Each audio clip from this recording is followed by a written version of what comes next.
Our third day. God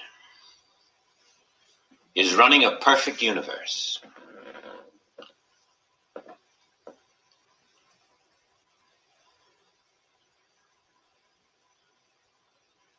Just digest that within yourself. Today, in my daily resurrection, while I attend to my normal activities, while I look at everything good or bad, while I know that only God is here, I know that God is running a perfect universe. This is the truth. What my eye sees does not matter. What my eye sees does not change that truth. And because God is running a perfect universe, whatever I see that is imperfect is only a concept of the world mind. I'm not trying to discover this. I'm not trying to prove this. I am accepting it, living by it, as a universal truth that will never change. Now, God is running a perfect universe. Tomorrow, God will be running a perfect universe. Yesterday, God ran a perfect universe. And so I erase every belief I ever had consciously that something went wrong. Nothing ever went wrong. This, on my third day of daily rebirth, is an acceptance of this truth, and consequently an erasure of all in my life that has denied this truth. I thought I had the smallpox when I was 3 years old. I thought that at the age of 7, some boy knocked out my front tooth. I thought at the age of 14 that I'd never get rid of this horrible complexion. And at 22, I was so hurt in love. At 29, another problem. At 36, another problem. But wait a minute. I didn't know then that God was running a perfect universe. I know it now. And I accept it now for all those years. I was wrong. I was living as a child born of woman. I didn't know I was the Son of God, perfect as my Father. I know it now. I know now those things were never true. I know now that I was then the Son of God, even though I didn't know it then. God has been running a perfect universe eternally. And so through all of my so-called past years, I was living in God's perfect universe unawares. And I only suffered from my unawareness of that truth. Today, the same thing is true. God is running a perfect universe. That's why this is the theme of the third day.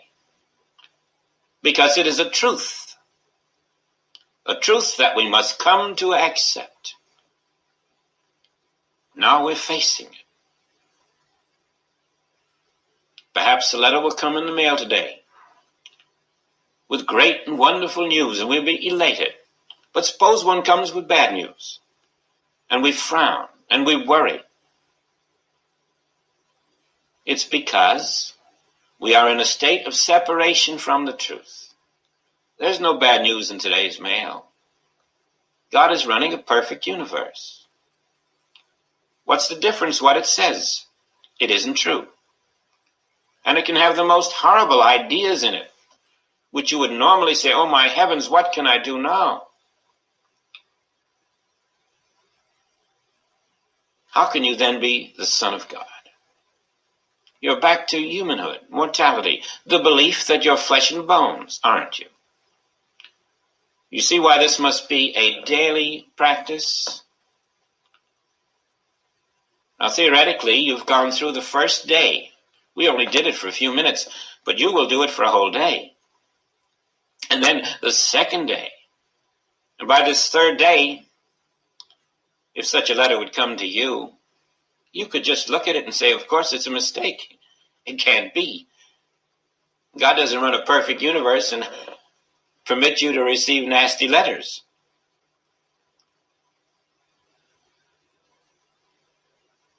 God is running a perfect universe. And when your consciousness is there, it erases automatically the belief that you received bad news. You can't be human and divine. You can't be spirit and flesh. You can't walk in the world and walk in the kingdom of God.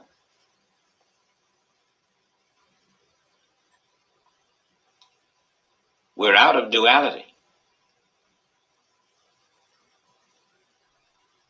And as you cross that false dividing line and stand there, knowing this is a perfect universe that God is running, well, it's better that you have that experience.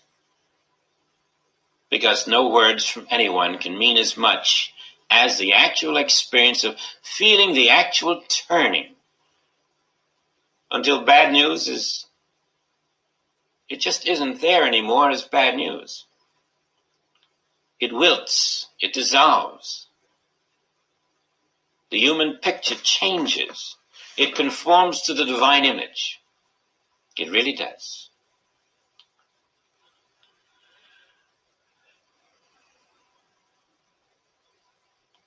Now, when you know that God is running a perfect universe, when that's your way of life, suppose you're looking at TV and the Indianapolis Speedway is on. Car goes up in flames. Well, it does for the rest of the world, but not for you. There's no car going up in flames in God's perfect universe, and there is no other universe. The world is not living by the unchanging truth. The world is living by sense impression. The world isn't living the daily resurrection. The world isn't being reborn from the second self, born of woman, to the first self, born of God. But you are. You are transforming your consciousness. You're being true to truth alone, not to the deception of the physical appearances.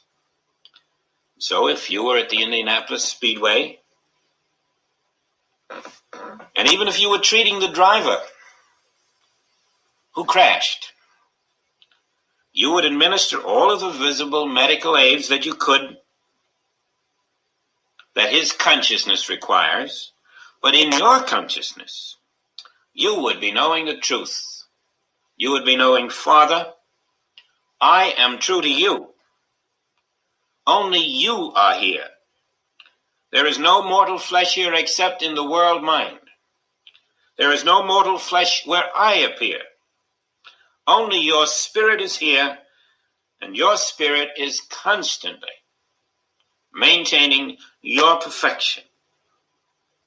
Your spirit here is omnipotent. It does not permit evil. The Spirit of God here is conscious, all-knowing, knowing all that is happening.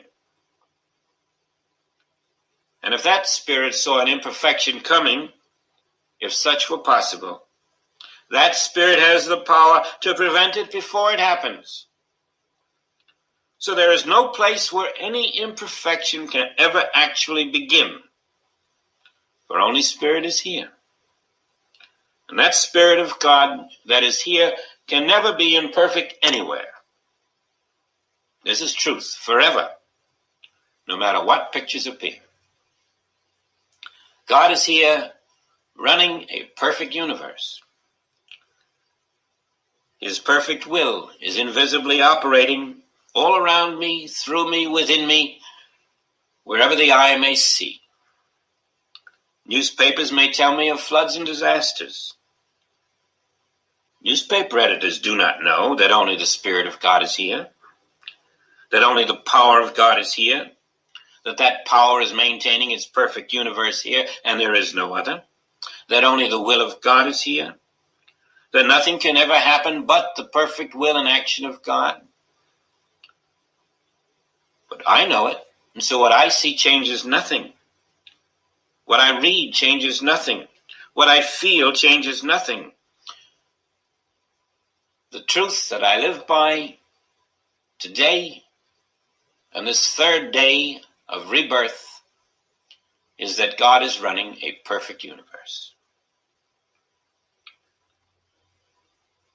I have returned to the Father's house.